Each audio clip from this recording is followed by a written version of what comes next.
Hi, and welcome to Prepping Essentials. Good morning, it's 7:30 on Saturday the 9th of January. Very cold start this morning as I make my way down to the land. As always, not sure what we'll get done today, but let's find out.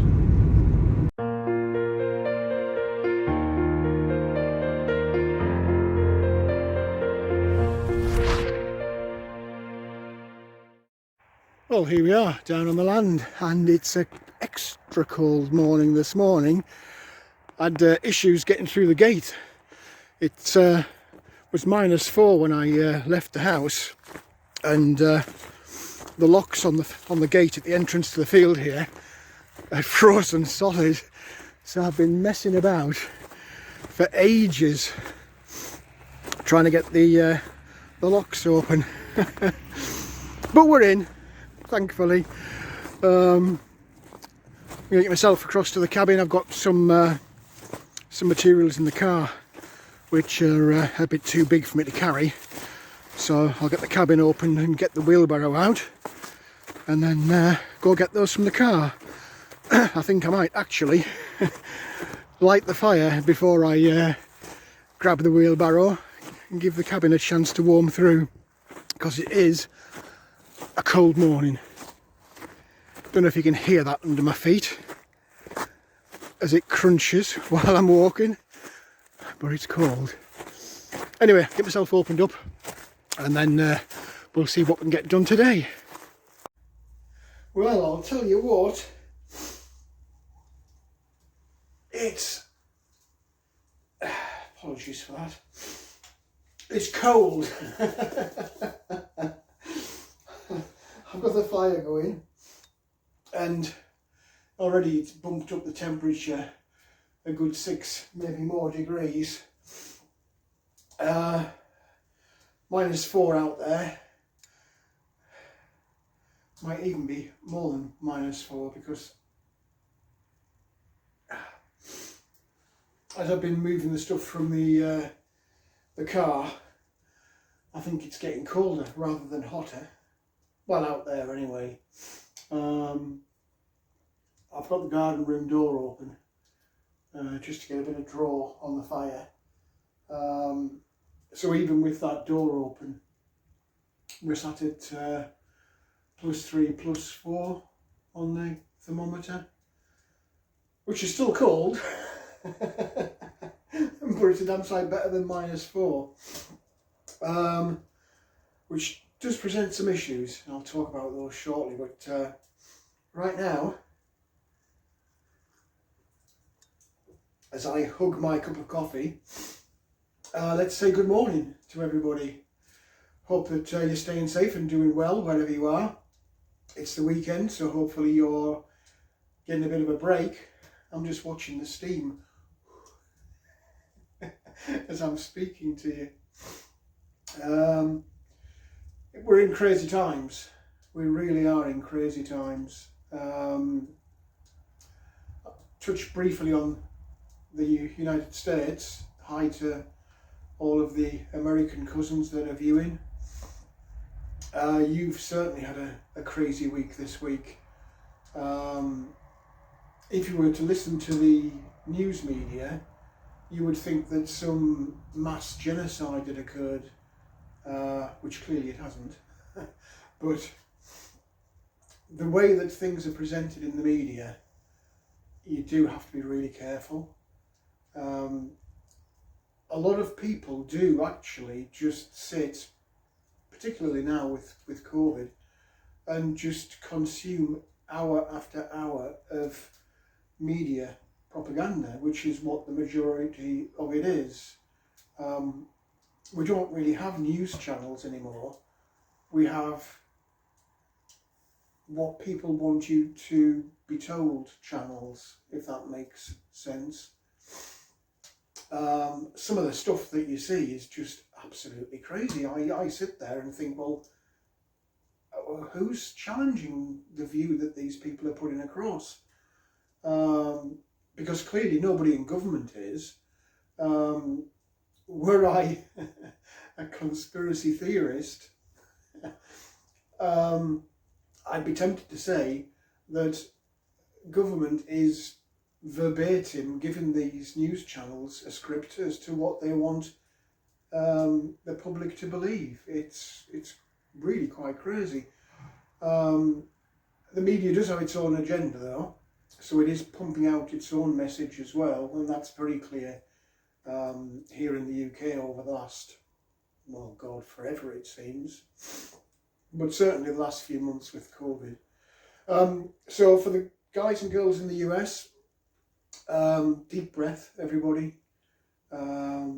This current craziness will pass, and then you might have some other craziness to contend to as the new government comes into power. But we'll wait and see, I guess. If you have got your $600 stimulus check, in the words of Star Wars, choose wisely, Master Luke, as to what you spend that on. Were it me, if you don't have at least 6 months of food stored away, I would use that money to get 6 months of food stored away. If you do, well done. And I'd be using it to draw down on personal debt.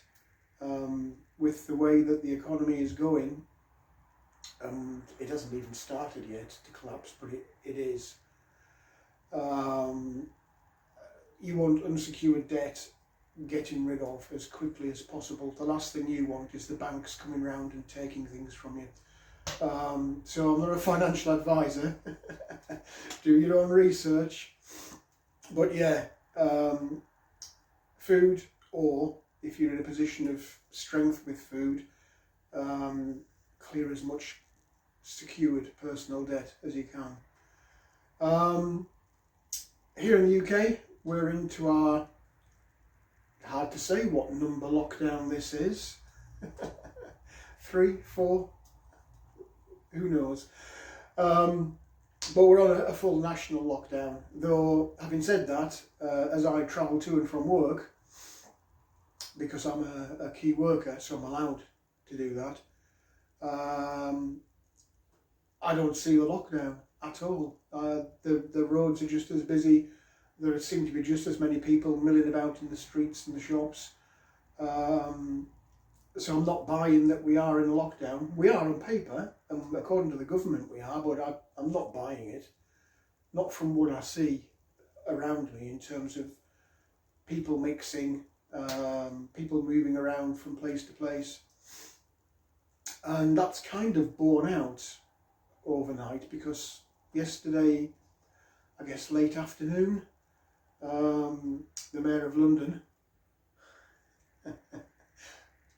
let's not go on a political rant, the Mayor of London put out an emergency message saying that London's been completely overrun with COVID and the hospitals can't cope, and he needs bucket loads of money from government to cope, and he wants everybody in London to lock down even further, and if you do go outside, to wear a mask wherever you are, even if you're on your own out in the street. So things are getting a bit crazy here with COVID as well.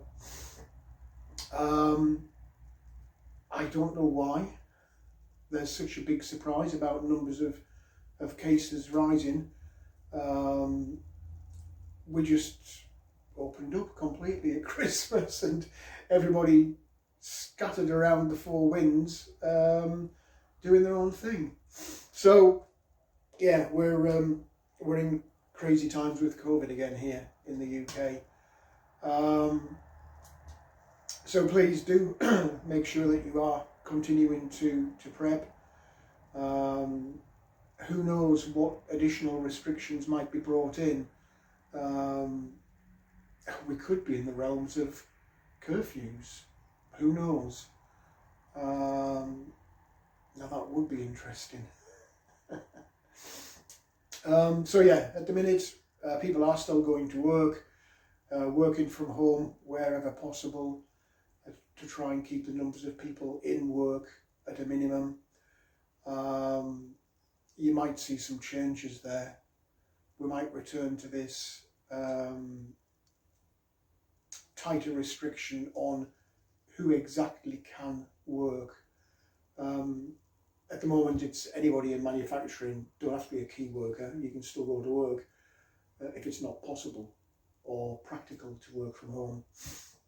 That might change. So we could we could be heading into even tighter restrictions than we are now. I guess we'll have to wait and see. But whatever we do, the damage from 2020 to the economy is already done. And as we head towards the end of March, and all of these different government schemes come to an end, we're in for quite troubling times, I think. Employment numbers will definitely spike again once the furlough scheme finishes. And then as the restrictions on home repossessions, forgiveness of debt, mortgage payment holidays, as that ends, which is also at the same time, end of March, that's when you're going to see big impact on families and their budgets. The combination of debt holidays and more people coming out of work is going to finish a lot of families financially. So yeah, there's a lot to come this year, so don't sit back and think we've got the vaccines, it's all over. It isn't.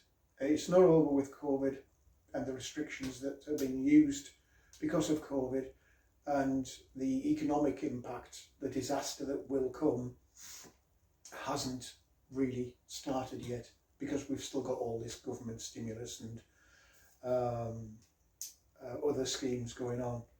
So yeah, 2021, we did say back in 2020 that it will be difficult, and it will. It's going to be really difficult for an awful lot of people. Hopefully, not you guys and girls that are viewing the channel. Hopefully you've got yourself squared away. You're doing some prepping so that you're storing up to give you that financial relief later down the line if things do get bad for you.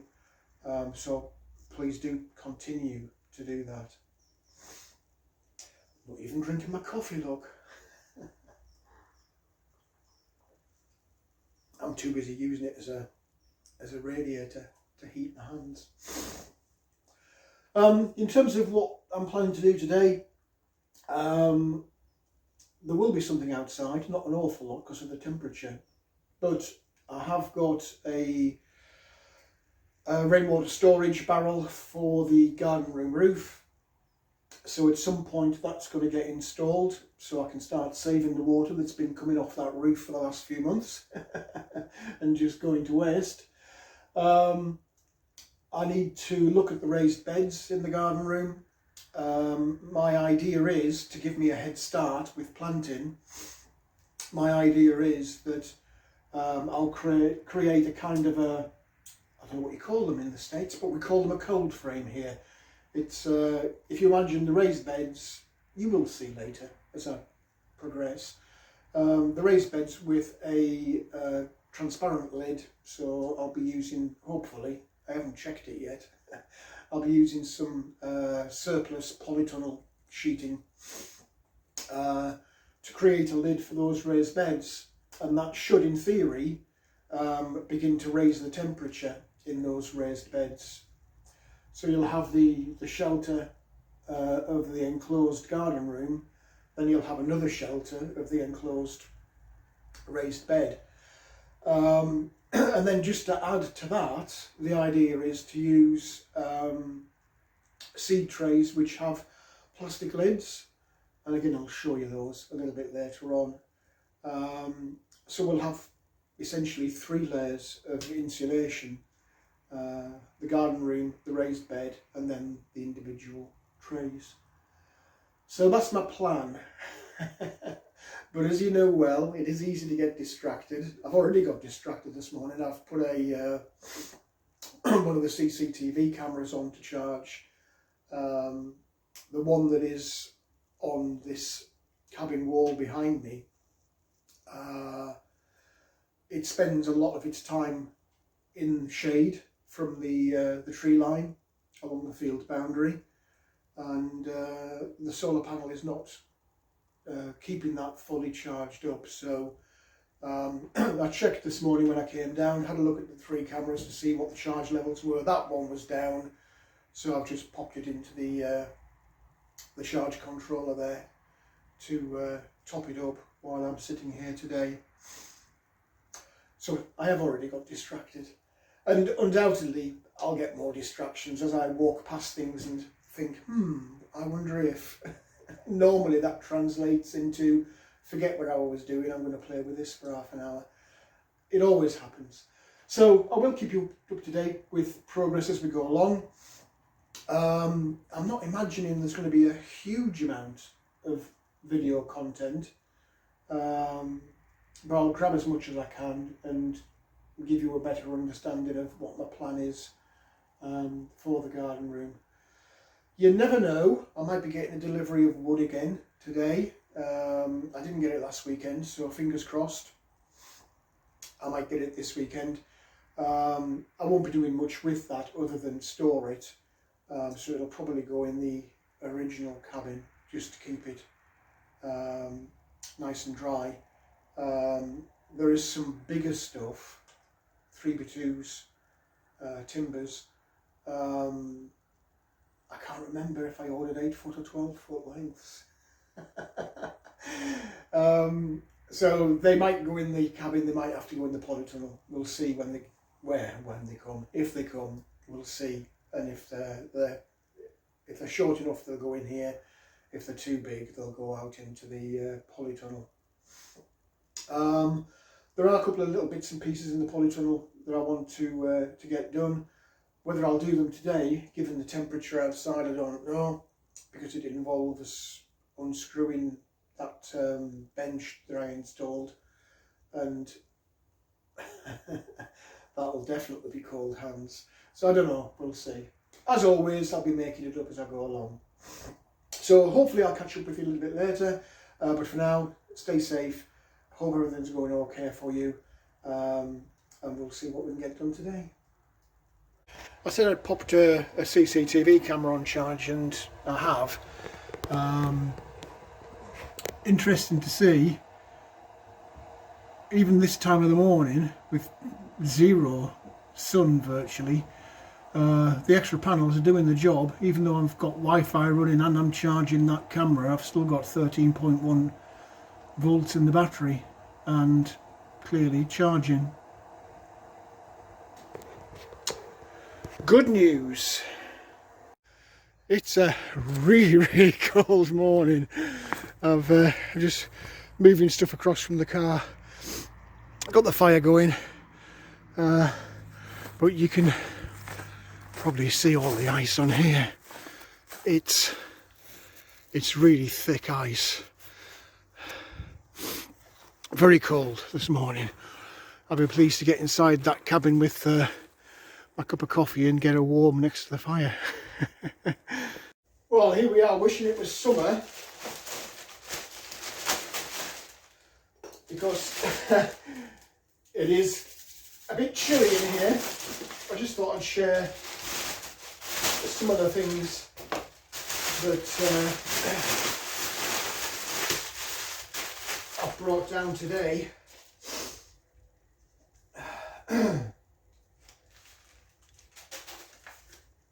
These are the little seed tray propagators that I was talking about. And essentially all we've got is, there are 3 sections to it. You've got a base tray. You can have this with or without holes for drainage. Initially I've gone for the ones without the holes. I can always make the holes. Literally there's some little pop-outs here to give you drainage. But I figured that it would be useful to keep them without the holes, so that I've got a little reservoir of water. Not sure, given the temperatures, that's a good idea or not. It would be in summer. But but as always, we make it up as we go along, don't we? So I've got some of those into which drop these traditional seed trays. You've got 15 little individual modules within the tray. Plant the seedlings out until they've got enough root growth, and then you just pop them out. So they sit inside that base tray, and then over the top of those you've got these clear plastic lids. Just pull one out and they just pop over the top. So we'll have that as a little insulated propagating tray for the seedlings, and that will simply drop into the raised bed. I don't know if you can see that or not on there. Hopefully, if I get the rubbish out the way. That's my famous red paint. So they'll sit in here, and then across the top of the raised bed I'll have a plastic cover, a lid.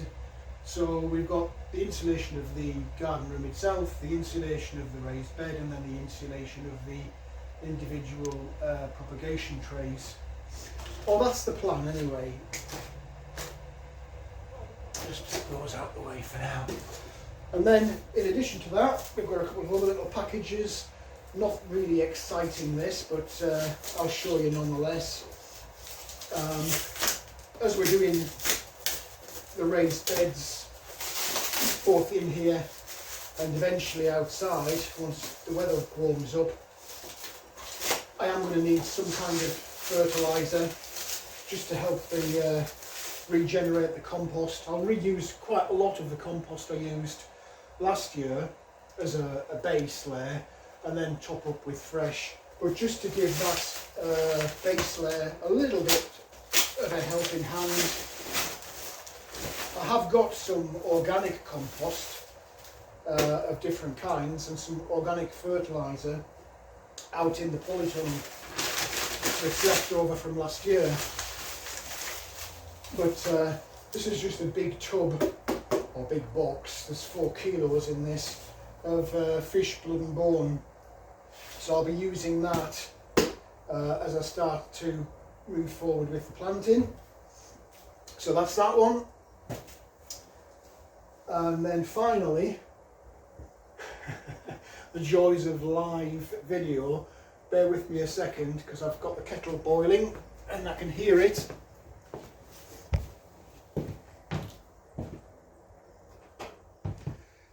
I don't want to fill the cabin full of steam. Last but not least, the big box.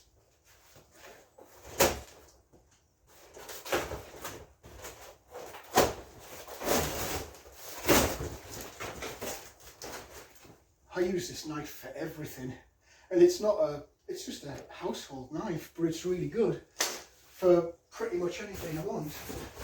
So in here, you can probably guess what this is. Can I get it out of the box?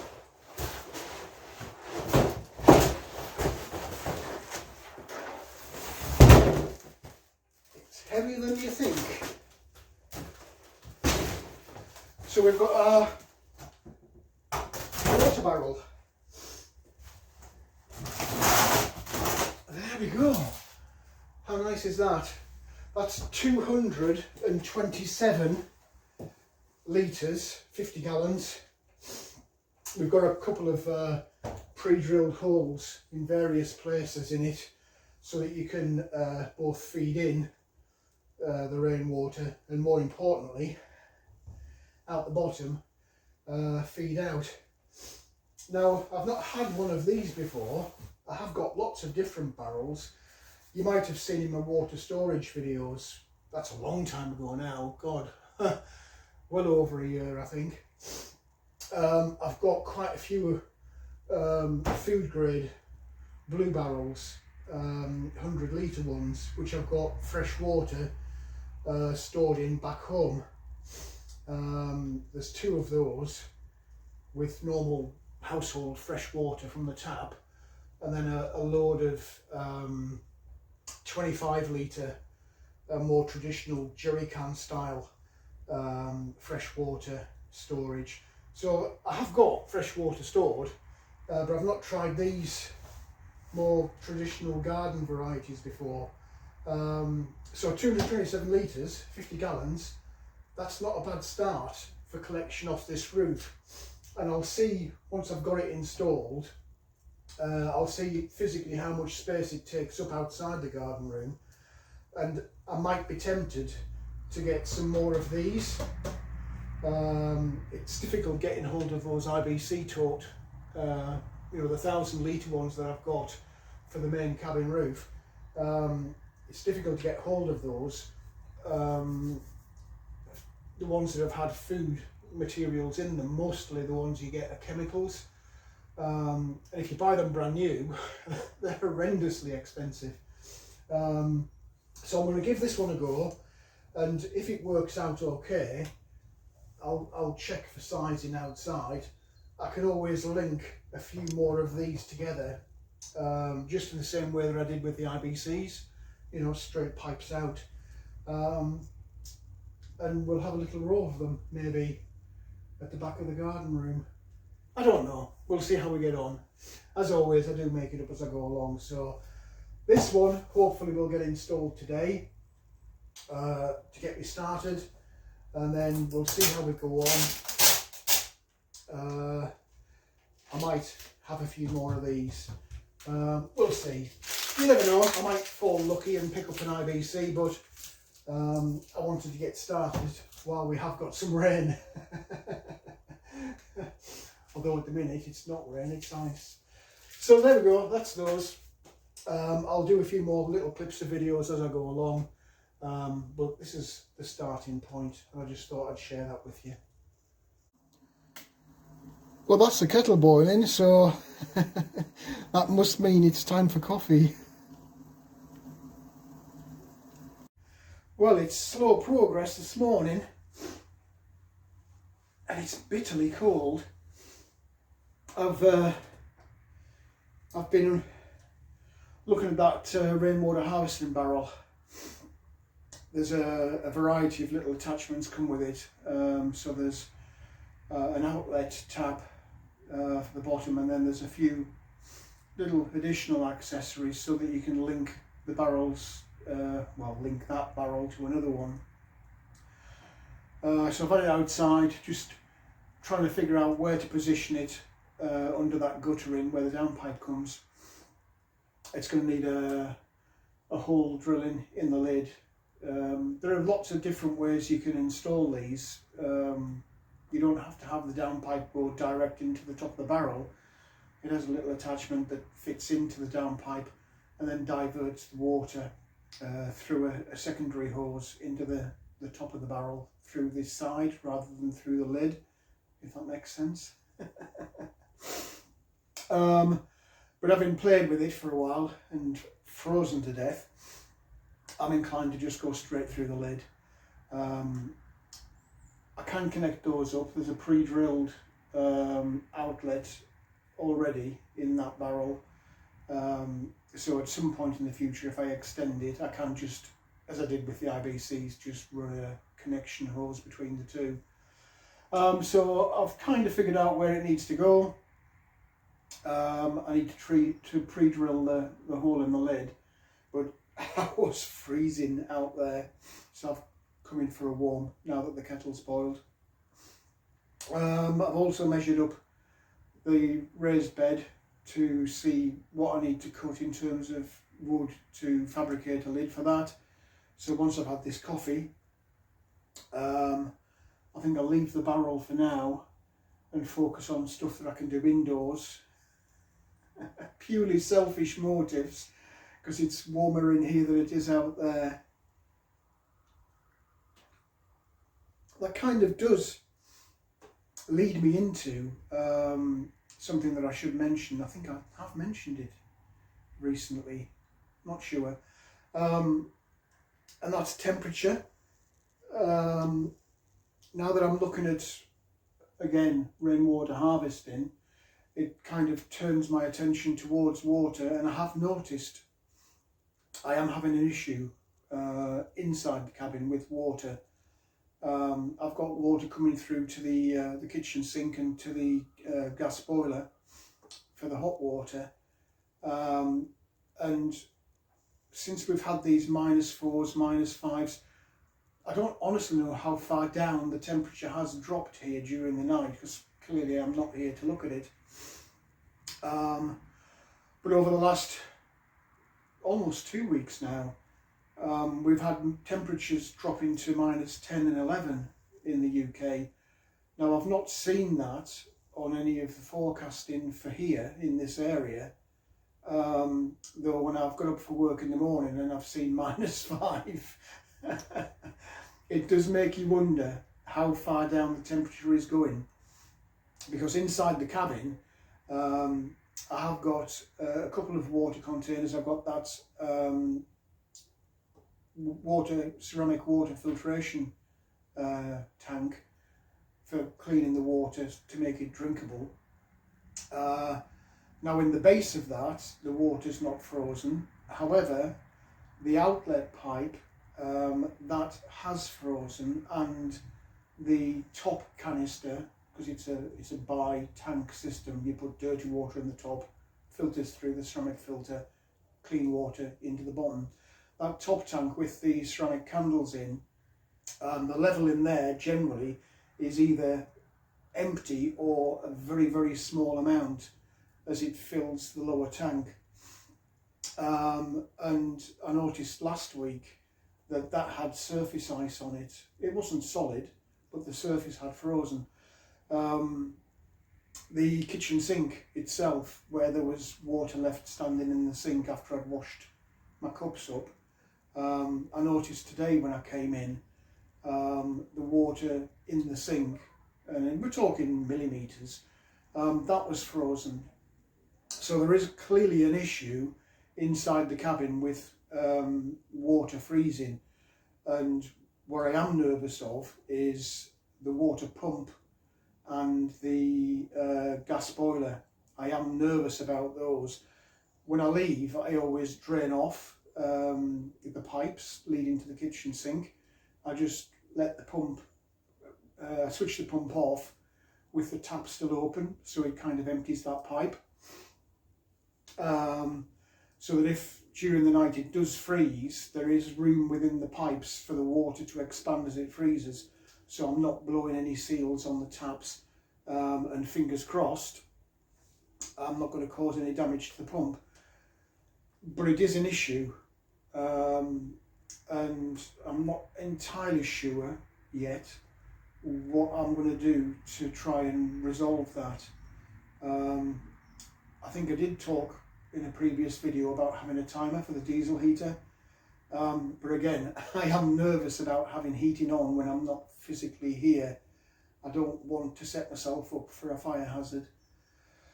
So as with everything, it is a learning curve. Everything I've done since day one here has been a learning curve, and I am picking up lots of lessons learned along the way, which is great for the future. But it has caused a little bit of nervousness. We're, as a country, we're not used to dealing with excessive -degree temperatures, and -5, whilst it's not unheard of, it's not common. But in an exposed location as this is, it's in the middle of a field. I think moving forward, I'm going to have a greater focus on insulation and potentially some secondary system of heating that I am confident that I can leave when I'm not here. So a bit of thinking required, but it's just worth highlighting. I always do try and highlight problems, not just successes, because that's the only way that I and others are going to learn. Hopefully you will learn from my mistakes as we go along. And yes, today that's on my mind, the subject of frozen water. I'm not worried about it outside.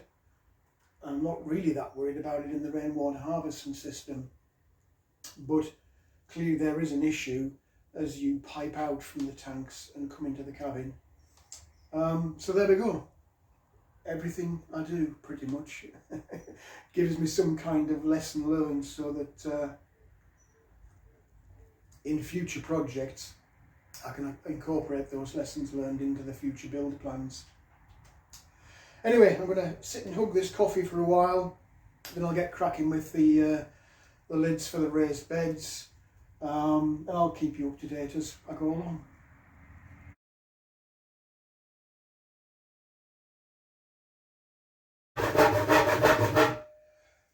It's a good job I have lights and somewhere a little bit warmer to do this than outside.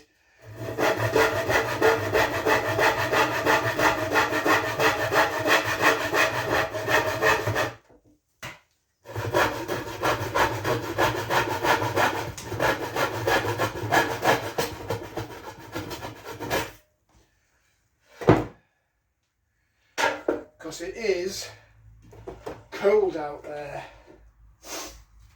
very cold out there. Just making up the framing for the covers on the raised beds.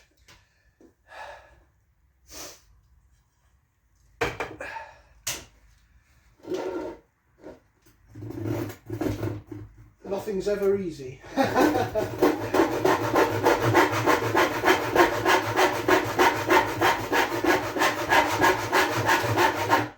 At least I'm not outside freezing to death.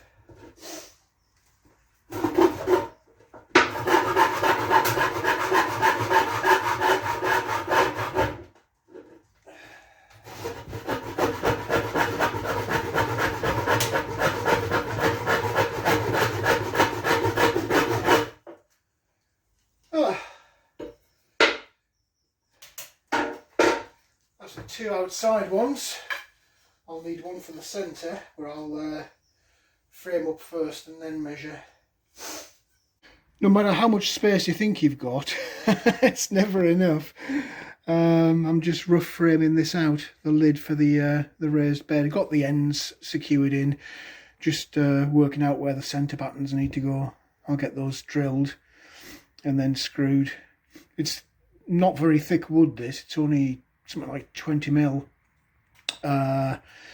So I'm having to pre-drill the holes, otherwise I'll split it, and we don't want to do that. Well, that's the lid installed. It's just rough fitted for now, but it's in. So I just need to get some plastic now and figure out how I'm going to fasten the plastic on. Progress. As usual, taking far longer than I thought, but it's progress. Well, I'm just having another 5 minutes. Now that framing's in, framing the lid of the raised bed. I'm going to brave the elements now outside again, find out where I've put that plastic sheet in, get that measured up, get it installed onto the lid, probably pop a little bit of gravel into the bottom of the raised bed and take a look and see. I'm kind of looking at it now. Just checking on progress. But I'm going to get this coffee down me. It is so cold, in and out all the time. Kind of reinforces what I was saying earlier about freezing temperatures in those water pipes. I do need to figure out a way of making sure we don't freeze. The sun is trying desperately to get out, but it is still bitterly cold out there. So I'll get this down me and then we'll get on with a bit more progress, and hopefully you'll see a finished result for the raised bed shortly. Well, as usual, nothing's ever easy. I should be in the cabin keeping warm, but I'm not. I'm outside messing about with the original polytunnel, the one that got trashed in the storm. God, more than a year ago now. So the plan is to use this, recycle, reuse, to cover the lid of that raised bed. However, as always, there is a flaw in the plan. This was quite extensively damaged, and the design of these polytunnels have these vents. You can see them there, look, that white mesh down the sides. So the trick is to try and find a part that's not damaged and hasn't got a vent, so that I end up with a single sheet of plastic. And it is a bit of a chore trying to find. I think I now have got this piece here, which is big enough, so I'm going to get the lid and just pop it on. But yeah, trying to find a single solid sheet of plastic without holes or vents in it, it was not as easy as I thought. But again, overcome, we'll keep on pushing on, and I will get some. Come hell or high water, I'll find a piece that's big enough.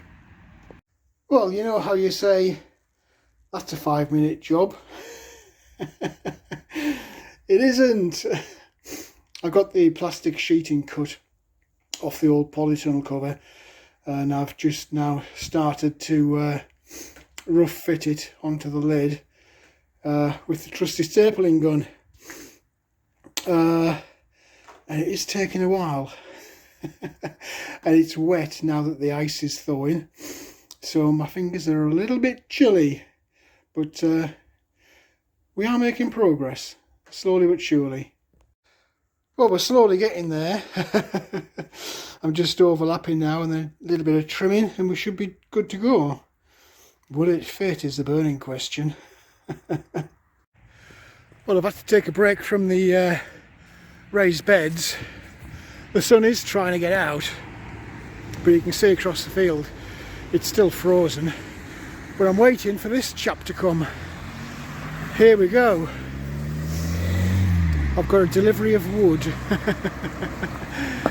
So that's going to keep me warm for the next 10 minutes, humping that across the field. Well, that's a bit of an overloaded barrow. That's feather edge board. Potentially for the chicken hut at some point. Get these in and get the 3x2s in. It's nice to have some extra helping hands. Well, the cabin's no sooner emptied than it's filled again. But better to get it now while we can, because we don't know what's going to happen moving forward.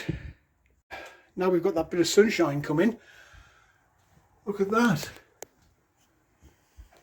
We're up to 14.4 on the batteries. Very nice. Those panels are certainly doing what I want them to do, which is keep everything charged up.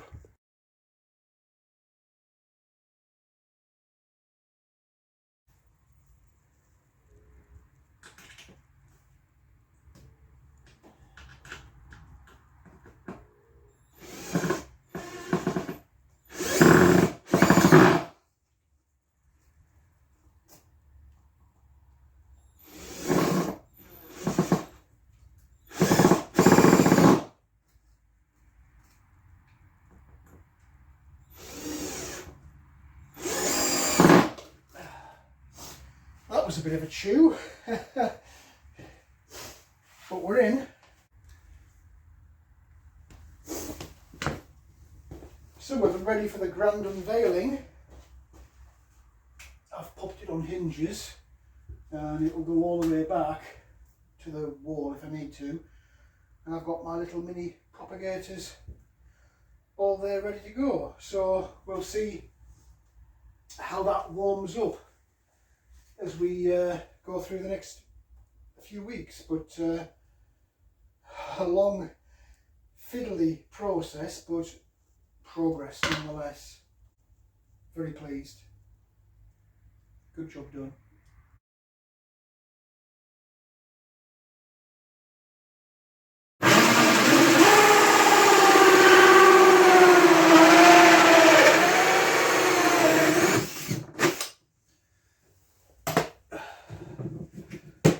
Okay, that's the hole cut out for the downpipe.